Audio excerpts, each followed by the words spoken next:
Argentina pode registrar na safra 25-26 uma produção histórica de trigo com 23 milhões de toneladas. A estimativa é da Bolsa de Comércio de Rosário. A gente vai até Buenos Aires, então, para conversar ao vivo com a nossa correspondente Márcia Carmo, que já está aqui com a gente para trazer os detalhes dessa projeção. Márcia, bom dia, bem-vinda. Bom dia, Carol. Obrigada. Você também, bom dia. Eu que agradeço a sua disponibilidade em estar aqui com a gente falando um pouquinho sobre isso. Só para a gente começar então, Márcio, o que motivou essa projeção tão otimista da Bolsa de Comércio de Rosário? Quais fatores estão impulsionando essa possível safra recorde aí de trigo na Argentina? Olha, as terras estão no estado perfeito. O clima ajudou, o clima está ajudando e muito. E por isso a Bolsa de Rosário divulgou esse comunicado ontem, dizendo que a Argentina pode ter uma colheita recorde histórica de trigo. Vamos lembrar, a colheita acontece aqui geralmente entre novembro e janeiro, ou seja, primavera e aí quase o início do verão. Então as perspectivas são muito favoráveis, 23 milhões de toneladas, como você disse, o clima ajudando, e esse inclusive vai ser o tema da nossa matéria, da nossa reportagem da semana, que a gente envia daqui a pouco aí para a redação, Carol. Então, e essa estimativa de 23 milhões de toneladas é superior à colheita das últimas safras, né? O clima, então, tem favorecido mesmo esse cenário? Tem outros elementos, como, por exemplo, tecnologia, investimento, não sei, mudanças nas políticas agrícolas para contribuir? Olha, com certeza. A Argentina tem um movimento de grãos dependendo da situação. Por exemplo, quando houve a cigarrinha do milho, que é a chamada chicharrita, que eles chamam aqui, os produtores preferiram a soja e o trigo, ou seja, mudaram, a produção de milho caiu então naquele período no ano passado e no ano anterior. Agora, o tempo tem ajudado muito a todos os grãos na Argentina, milho, soja, trigo e, como você disse, com tecnologia, com a decisão do produtor de produzir mais, aumento da área também de produção. Só para a gente ter uma ideia, segundo os dados da Bolsa de Rosário, a previsão no caso do milho para esta safra é de 50 milhões de toneladas. Para a soja, a previsão é quase parecida, de 49,5 milhões. Esses são os dois grãos digamos, que geram mais divisas para a Argentina.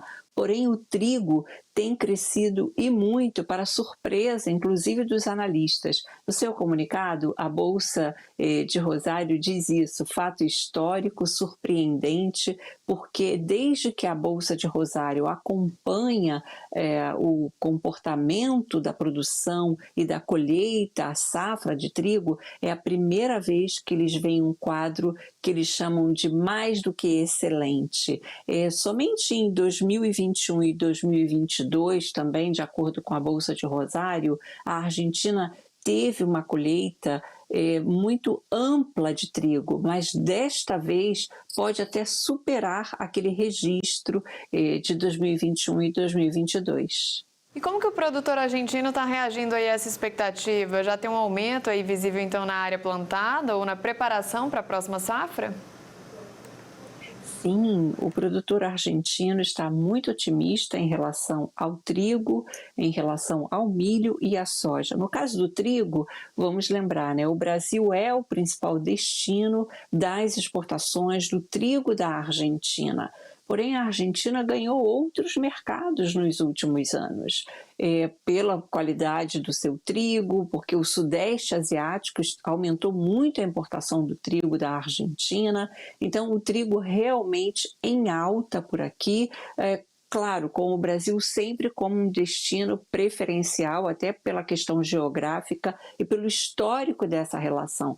Mas a Argentina também tem conquistado aí outros mercados. E aqui no caso do produtor, como você bem perguntou, Carol, a reclamação é a de sempre, que o governo não tem, ou seja, que o produtor sente que ele dá muito mais para a Argentina e para o governo do que tem o seu retorno, porque eles reclamam da carga impositiva, especialmente aqui do chamado que a gente sempre fala e já é popular nas nossas participações, das chamadas retenções, que são os impostos às exportações, que o governo manteve, eliminou por 48 horas, 72 horas esse imposto, e ele foi retomado. Na semana passada nós entrevistamos o secretário de Agricultura da Argentina, que é o equivalente ao nosso ministro da Agricultura, e ele disse que o objetivo é realmente eliminar esse imposto, mas quando a economia argentina estiver mais estável, mais tranquila, digamos. Uma notícia importante para a Argentina é que ontem à noite, o secretário do Tesouro dos Estados Unidos declarou novamente forte apoio à Argentina.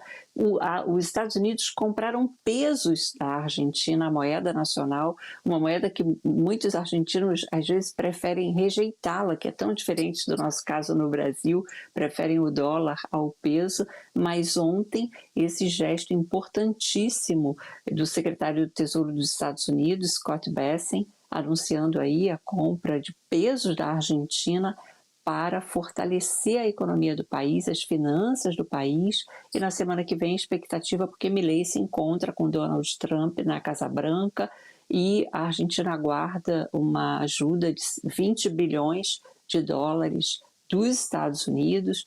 Então, é um momento instável do país, com Milei com uma popularidade em baixa, o que também tem preocupado os produtores, que alguns deles dizem que se sentem decepcionados, que esperavam eliminação de impostos mais rapidamente, o que não está acontecendo. No Congresso Nacional, Milei enfrentando uma oposição que já derrubou mais de 40 projetos do governo. Então, num cenário político instável, com um presidente que aumenta sua impopularidade, os Estados Unidos dão esse apoio explícito e os produtores olham para esse cenário político e econômico antes de qualquer investimento. Porém, apesar disso, dessa instabilidade, eles estão apostando que no investimento da sua própria produção, com uma colheita, com certeza, segundo a Bolsa de Rosário, que será recorde de trigo e também positiva para os outros grãos. O que eles dizem é, imagine se o cenário político e econômico fosse favorável na Argentina. A produção, então, seria muito, muito maior, é o que eles dizem, e o próprio secretário de Agricultura reconheceu isso na nossa exclusiva aqui em Buenos Aires. E quais os possíveis impactos dessa super safra argentina no mercado internacional do trigo, especialmente para o Brasil, que tradicionalmente importa o grão do país vizinho, né? Exatamente, Carol. Eu fiz essa pergunta para o nosso entrevistado da matéria que nós vamos enviar hoje, que é o Diego Cifarelli. Ele é o presidente da Federação, é a principal entidade dos moinhos da Argentina. E ele disse, olha, eu perguntei, os preços vão cair? E ele respondeu, não creio, não acredito. E depois disse, bom, deixa eu pensar um pouquinho. Vai ter um impacto maior no mercado, mas vai obedecer o comportamento também, depende dos outros mercados. Mas com a maior fartura do grão, certamente o preço deve ter um impacto positivo para o Brasil, ou seja, é um preço melhor para o mercado brasileiro. E por fim, tem algum risco ou fator de incerteza que ainda pode comprometer essa projeção tão otimista? O produtor está cauteloso, está confiante? O produtor está confiante e torce para que o tempo se mantenha como está, com as terras bem úmidas na medida certa e que não venha nenhum calor excessivo, porque a previsão é de calor, de aumento de temperatura nos próximos dias. Então, que o calor chegue, mas não com brutalidade, digamos assim, e o mesmo se ocorrerem chuvas, ou seja, ele torce para o clima, para São Pedro continuar ajudando. É isso então, Márcia. Obrigada. Algo mais a acrescentar? Esperamos sua reportagem, viu? Obrigada, querida. Bom dia para você e para todos. Daqui a pouco a gente termina de editar e anda a redação. Combinado então. Obrigadão, viu? Tenha um bom dia por aí.